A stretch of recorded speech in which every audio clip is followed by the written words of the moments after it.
1918, September 21st, 1918. He is a retired steel worker from a zip code, and he filed the first equal pay lawsuits for blacks. And at the time, it was very dangerous for black men to do that. That was November 25th, 1965. And that was a very dangerous time for a black man to stand up, but he couldn't get the rest of the blacks at a zip code to go with him, so he just did it on his own. And of course, he had the help of a couple of the whites out there, because what happened is he was out working them so bad they wanted to satisfy him and cool him off, and so they said, well, now we're going to do this for you, Jimmie, but don't you talk to the rest of them and tell them what's going on. I said, well, Pop, they call that an Uncle Tom. He said, well, hell, I tried to get them to come on and do it all together, but they was too chicken and cowards, so I went on and did it my damn self. That's what he told me.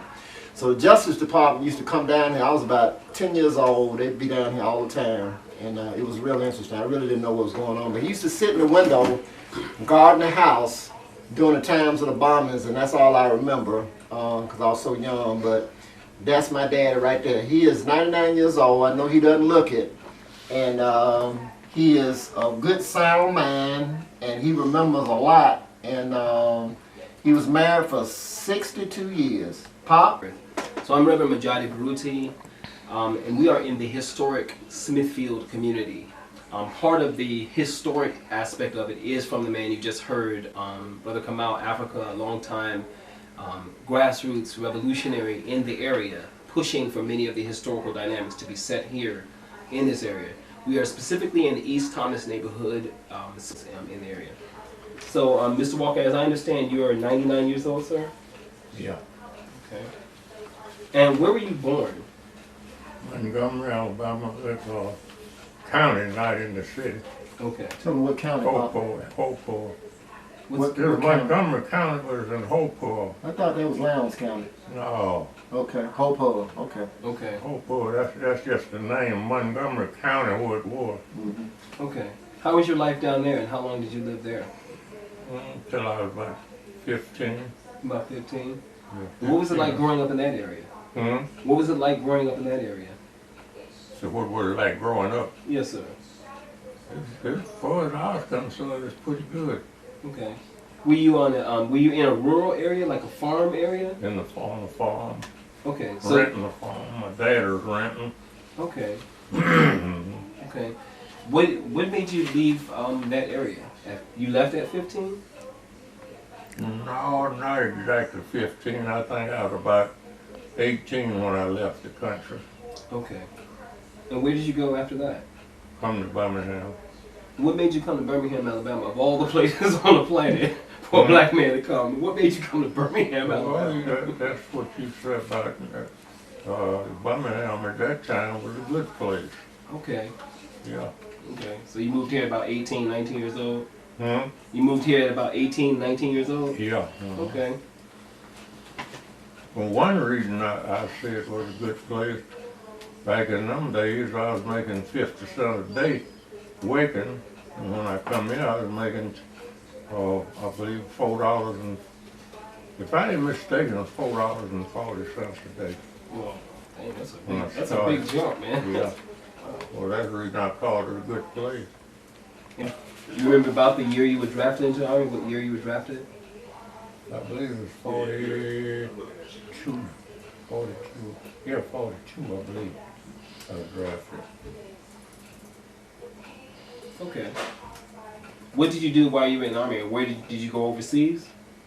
No, I went to, I was inducted in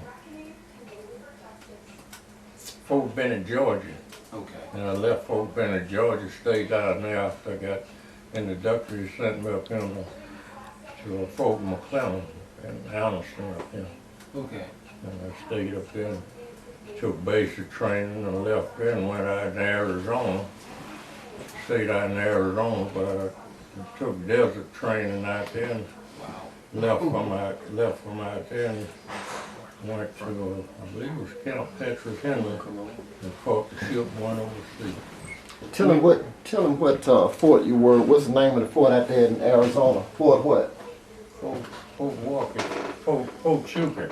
Fort Huachuca. That's the home of the Buffalo Soldiers. Huh? Okay.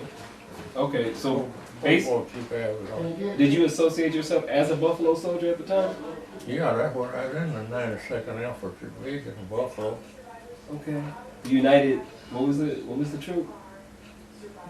Your 92nd Infantry Okay. Division. Okay, I'm familiar with them. Okay. Uh-huh. Wow. I didn't know you were okay. That's a new one on me. I knew a little bit about your history, but that's a new one on me. The 92nd Infantry, that's something else. Where did you go after you left Fort Machuca? When I left Fort Machuca, Yes. Fort Machuca, I went somewhere in Virginia, I think, and caught the ship. I believe it's Virginia.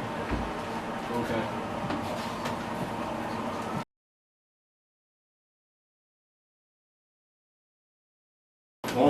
One with two houses. One with Scouts. two houses on this block. Okay, there were two houses on this block. And on this side, On this that's side. the brick, the house there on the corner and the house next door. Okay. Them the only two houses over here. Okay. And there's, let me see, there was three across the street. Okay. Three, let me see.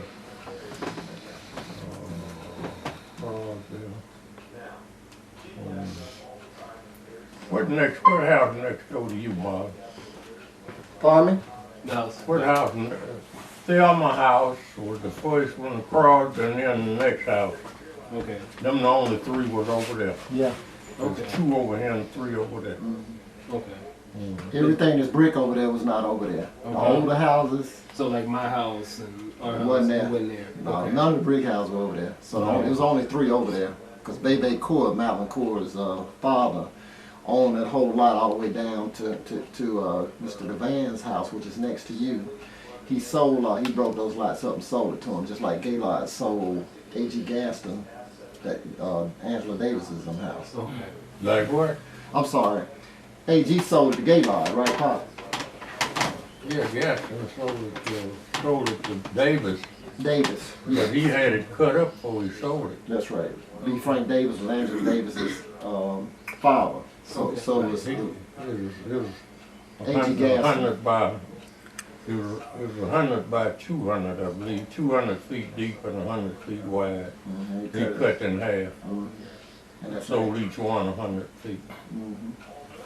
Okay. So where's there where the black folks were living in this area? Was it separate from where the white folks were living? Next door to me here, I don't know who was in that house, to tell you the truth, but it was a black man.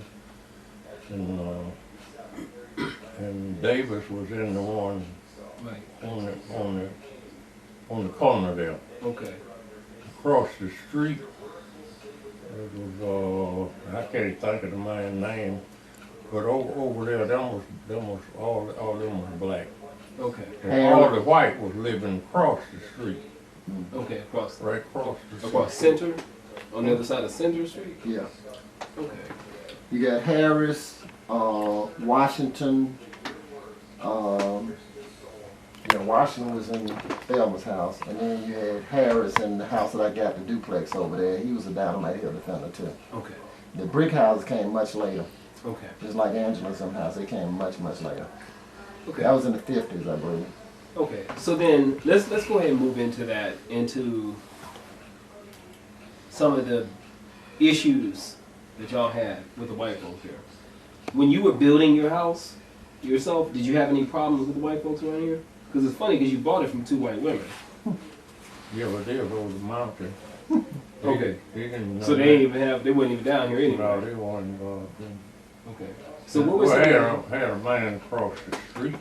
He was the one did all the big talk. That was a Mount Chief. Monteith, the Ku Klux, Mount Chief.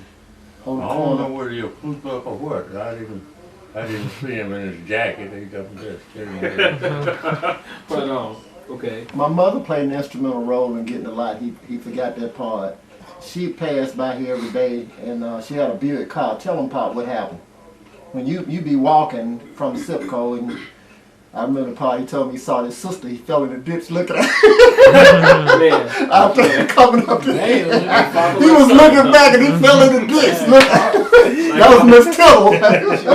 She About played what? the car, her Buick car, you remember? Your wife.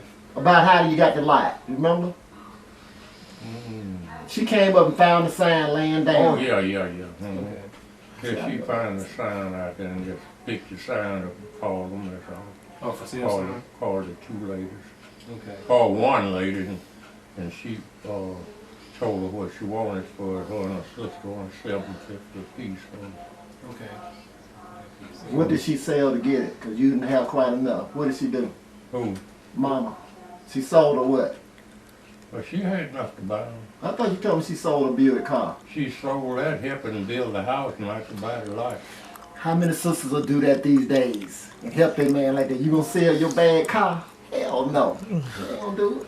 Okay. So when No, I want to make that point. I want to make that point. So when we That was instrumental, see. So when we were you built the house or were building the house, how did the white folks react to you building the house? I didn't have no trouble out of no white folks at all. Monteith, he used to say a whole lot of stuff, but I didn't have no trouble at it whatsoever. Tell him what he told you, Pop, when he come over here and you were. He said they didn't want no niggas up on his heel. Okay. That's all he said to me. And this was after, because the first time he came over, you were doing the sharecropping out there with the garden. You remember? And he just come over wondering what you were doing. You told him you was renting it from your boss. That's what you told him. I might have made a mistake. Yeah, you told him something just to get him But I away. didn't have no garden out here up there. When I was building, I didn't have a garden. I ain't telling him when you go. I'm talking about before you start building. You said you used to farm it. I believe you told me. Somebody else was. Something. Okay. Not me. And when by the time you got it framed up, what happened to Monteith? That black Juju got him. He dead. Okay, so wait a minute. Okay, so let me get this straight. Monteith, who was related, he was related to the Clan clan. Clubs, bro. I don't know who he's related to now. I ain't putting that out. Okay. Okay, Alright. okay. He was a Klan. All I know, he's just a man living across the street. Right there. Okay. So, And all over there was white folks. okay. That was the bad man right there, Center Street. So do you remember the first bombing that took place in this area, sir? That's the book right there. I believe it was down Center Street there, right next to them projects. You know where them projects there on the right hand, on the left hand side going down? Totally. Okay. Yes, sir. I Okay. believe it was at the end of them, there's a house sitting on the Corner. up on the hill there somewhere on the corner. Now I'm going to ask you a deeply personal question about how you felt. Right here, and When next you page. heard that first That's what bombing. you just said. How did I feel? At the very Yeah. bottom. Go to the next page. I just felt shaky, you know. You always were scared you didn't know who was gonna get next. Who was gonna get next. But mostly it was at shows, because he was in a case down in that case. What that woman name? What he was in the case with down there? What was it, Marjorie and Lucy? The police brutality case? No, he was talking about the lady that moved on that side of Center Street. Mrs. Get out there. I'm brain dead right now. And I know her well. Well, I know you're talking about Pop down there at 10th Avenue and Center Street. The first black woman that moved on the west side of Center Street, where the white side was. Okay. I remember that after a while. She's not in my head right now. Yeah, he was.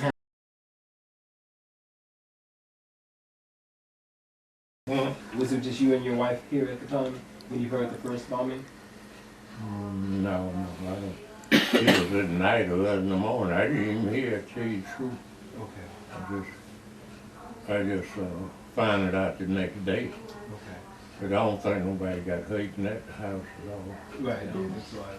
There's no history. And they had another one down there somewhere. I can't think of where it was, but we was mostly guarding Shows' house. Okay. Or he was the one that did that mostly. Okay. So you were part of a group of folks that were guarding the home of Arthur Shore specifically because he was one of the ones that was pretty much targeted because of some of his legal work that he was doing. So I was what now? You were one of the folks defending this area, Yeah, helping guard. helping guard Yeah, Arthur Shore's home. Yeah. Did y'all have a name for yourselves? Have a what? Did you have like a name for your group or group of folks that were No, defending? Robert Cole and Gaillard was the head of it. We just working with them. Tuskegee boys. Yeah, they had the cars, you know, and different things like that. Okay. And we work so we go and work maybe 4 or 5 hours a night. And somebody else take over for a couple of hours, and that next day didn't nobody guard at all. Most of it at night when they guard. So you did most of the guarding at night and nighttime. Okay. Let me add this, majority. Bebe Core and Gaylord, they were known as the Tuskegee boys, okay? And you had another Because one. they attended Tuskegee University. They all went to, yeah, and you had another one named John Drew also. That was his house right there, the first one. Look back. Okay. That's straight right there. That's when Dr. King made that decision Shuttlesworth made the decision to not call off the boycott. Right. But that was And that was in Drew's. contention. I want this history too. Mhm. That was in contention Mhm. with Dr. King's Exactly. thought process. That was King was it's a picture window in that house, just like we used to have a picture window. He used to sit with shotgun, and all of them had picture windows. It was popular in those days. He stood in that window there, and that would need to be put on the register. He stood in that window there, and Dr. Hunter can verify what I'm saying, because Shuttlesworth told us that before he died, but he had already told them, but Shuttlesworth verified it. And King would just stand in the window and just look out, because at that time you see all the way down almost to Park High School from right there before they cut. And even I'm hearing some of this for the first time, and so I'm getting some goosebumps. I want people to really grasp some of this. He don't know that because he wasn't there, but Shuttlesworth told me and Dr. Huntley that. We know that's a fact. Okay, so I want people to really understand the historicity of Smithfield and why many of us, Kamal, myself, Brother Richard Rice, Susan Diane Mitchell, the Dynamite Hill Smithfield Community Land Trust, why we're trying to preserve the historicity, the homes, the lands of this area. From the folks that defended to some of the debate that occurred here. This is a crucial point for the resistance efforts here in Birmingham. And now it's become the same thing again. We are resisting now what's called gentrification, which is economic warfare. I'm just going to call it what it is. It's economic warfare, class warfare against us and our way of life. So we're trying to preserve these things. So this is where we're calling for the new city government, the new city administration to work with us to preserve our homes. We don't want our homes taken. And just like Baba Walker and others physically defended it with their lives, we're now using economic processes. And I'm just going to say it, if necessary, we'll do the same thing again. Whatever it takes. Can I add something? And so all you all here for the record, Daddy, sit up so that right ear can hear good. You can hear. Listen, tell them for the record, where was John Drew's first house when he came here? Was that it at the end of the alley right there, or was it on Center Street where it is now? On the end of the alley. Did y'all hear that? Say it again, Papa. On the end of the alley. Right there. That was John Drew's house. Now, so it's because of the expressway. That's Exactly. Well, now what happened is Dr. Nixon, who lived up there, sold his house to the Drews because of the expressway coming through. He sold them that, and when the expressway came through later, it was like in the late '60s, early '70s. Then Drew got a brand new house, but John Nixon, UAB Hospital. Didn't Nixon build that house up there? He did. He did. I would have thought. So we have meetings with a representative from the president of the Right United there. States, In that house right there. Dr. Martin Luther King Jr., Reverend Ralph Abernathy, you said was there, And Shuttlesworth. and the wild man of Birmingham, Reverend Fred. Fred Shuttlesworth. Wild Fred. And Dr. King was reticent, was a little slow about. Yeah, he was quiet. He was quiet. Yeah. Because they had beat Shuttlesworth near within an inch of his life. They beat him pretty And he bad. was still They resistant. just got him out of UAB hospital and they brought him straight there. And he refused to stop the boycott. Okay. The Boutwell was full. Fair Park was full. Full of young black children between the ages of 13 and 15. From the ones that They came from marched elementary school elementary school and Miles College. Miles College was at the forefront. They organized everything. And because SNCC had been out to Miles College, okay? Right. So they were at the forefront. And they came out of Wilkerson was built to quieten. It was the prima donna of black schools, Wilkerson Elementary at that time. They built it to quieten down the black bourgeoisie, which was this hill. Dynamite Hill was the black bourgeoisie, the black elite. Okay, and I can take you to the house and show you where they all lived. That was the black elite, the Tuskegee boys. Gaylord built this house next door. He built them 2 big monster churches down there. I can take all this city show. I got all his pictures, every one of them. I got all his history. I had an interview with him when he lived around the corner when he sold his house on a gambling game. That big brick house right over there. So they had Fair Park was full of black children. They were all between the ages of 12 and 15. The dungeon, which is up on the city hall, they need to make that a historical landmark. That dungeon was full of black children. You understand me? And Boutwell Auditorium was full of black children. The city jail was overcapacitated. They had 23 folks in a cell that wasn't supposed to hold but 7. Okay.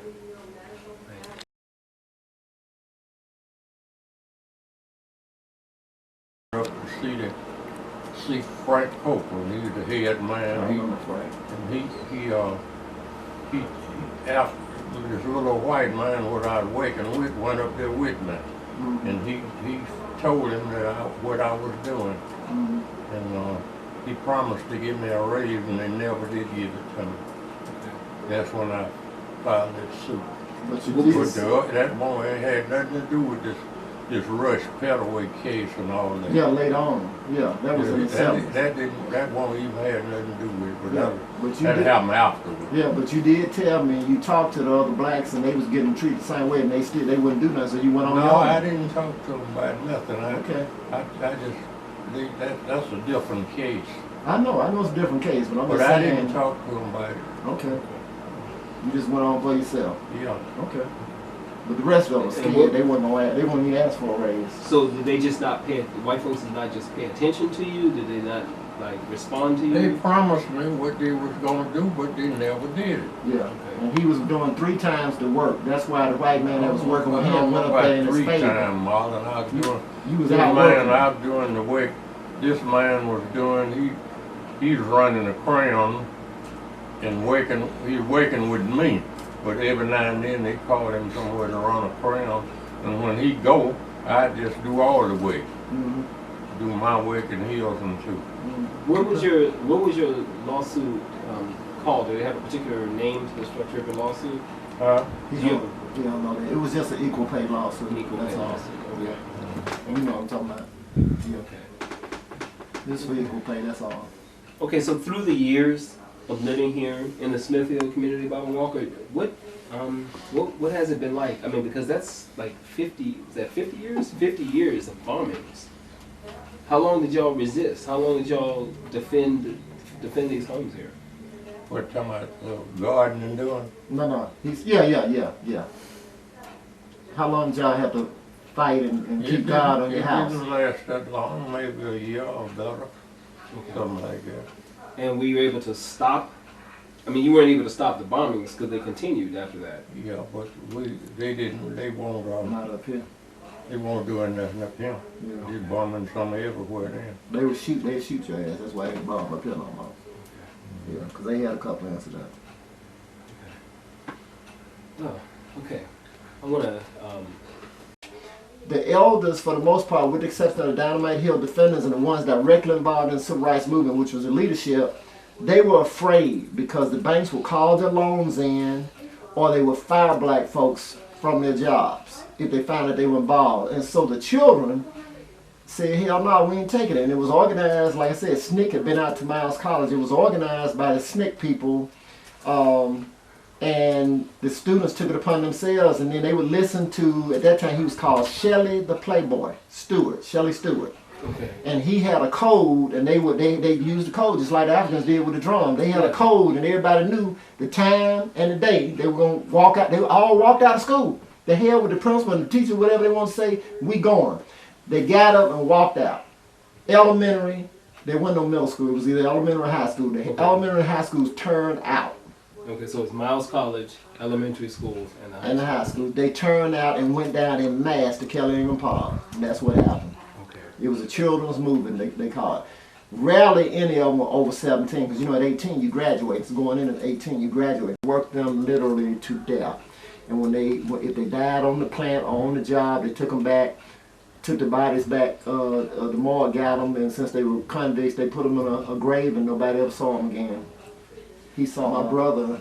My brother's girlfriend was Cynthia Wesley, and that's her house right back there with the white columns. And so it hit close to home for him. He loved Cynthia Wesley, and it impacted him as a young child. Fucked him up emotionally. Let's And he be hates specific, because there he- may be some people who don't know some of this history. Cynthia Wesley is my brother, Dr. Jimmie Walker, he was impacted as a child because he dated Cynthia Wesley. That was his girlfriend when she got killed at the church. Her home is right back there, behind our house. So it's a lot of history here, and that house is not on the National Register.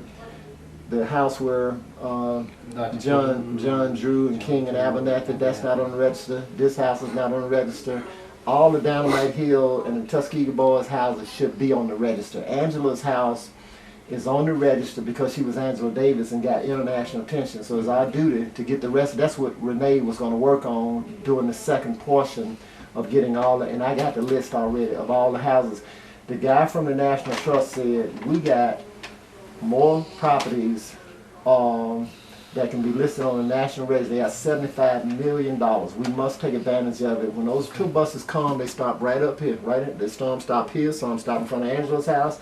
They drive all around here. There are no landmarks that tell them anything. None of them take them to that house right there. I know the history because I lived the history and I saw it up to my certain age, okay? And I played with these kids. And that's my brother just coming in. So then this is something that our community land trust, our right here, this is Yeah. our community land trust wants to work with some of the history, preserving not only preserving some of the history. Yeah. If we put it in this trust and then work with this process, I think this is how we can not only preserve the land, but then bringing the funding so that these things can be renovated and upheld. And for the record, if people want to know more about the politics of Birmingham and segregation here, this book was written by Stephen Grant Meyer. He got his PhD from the University of Alabama. It says, as long as they don't move next door, keep the neighborhood white. Smithfield community is made up of 5 neighborhoods now. It wasn't structured like that before.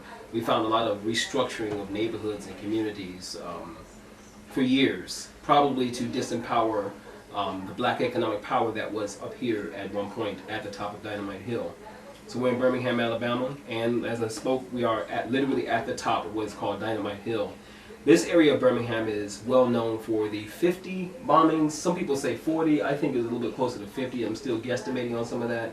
From 1947 to 1965 against what were middle-class black families by not just members of the KKK. And I want people to really grasp a hold of that.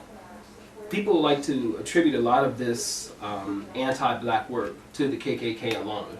But we're looking at the KKK backed up by the police force, backed up by the city, backed up by the white citizenry that lived in the area. Let's keep all of that. So we're looking at a population of whiteness that was against the black power that was rising up here in this area. And that's a really crucial element we have to understand. There were policies that was put in place to restrict black land rights. Let's keep that in mind as well. So this continued. There were folks who were violently opposed to these black families legally purchasing homes in the areas. This is not gentrification we're talking about. We're talking about a legal purchase of a home, as any American has the right to do, and there was a violent resistance in this area. We're still trying to uncover some of the specifics of that as we go forward with this documentation of this work. This continued over the years. There were many types of harassment and violence against these black families, which can only be defined as terrorism. I want people to really grab a hold of that. We usually just go, oh, it's segregation and these types of light kind of coding. It's a civil rights struggle. We like to put the value of land and home in the context of human rights. You have a right to live where you choose to live. You also have a right to defend that by whatever means necessary. And that's what we're looking at. So what was not documented in this was that resistance against that terror by black men and women we lovingly call the Dynamite Hill defenders. People who became vigilant protectors of their lands and homes, taking up watches in corners, using various forms of communication, as I'm learning from Brother Kamal Africa, a great historian, archivist here in this area, and as I said, a long-time revolutionary for not only this area, but the blackness that is Birmingham, Alabama. They took up watches on corner, using various forms of communication. These vigilant protectors also physically armed themselves. So we're looking at armed resistance right here in the Smithfield community. And as we mentioned, as Kamal mentioned, Baba Walker was born 1918, September 21st. He is 99 years old, and he worked for, was it a SIPCO? Is that the name of the American Cast Iron Pipe Company. Okay, so this was a labor movement as well. Okay, so there's some context here that we'll probably cover in future documentation of labor resistance, black and white labor resistance. If you're standing for land, if you're standing for yourself, standing for your family. I personally am appreciative because I live here now, and it seems like we're maybe not physically, but through some economic and political means, we're doing some of the same work. Sometimes these work just transfer. What I've noticed about oppression is that it just changes form. So I want to thank you very much. I appreciate you. I really appreciate you. And because I physically have never met a Buffalo Soldier, I want to thank you for the first time to meet an actual living Buffalo Soldier. I really appreciate you. I want to thank you for listening to this. Thank you, Kamal, for your historical perspective as well.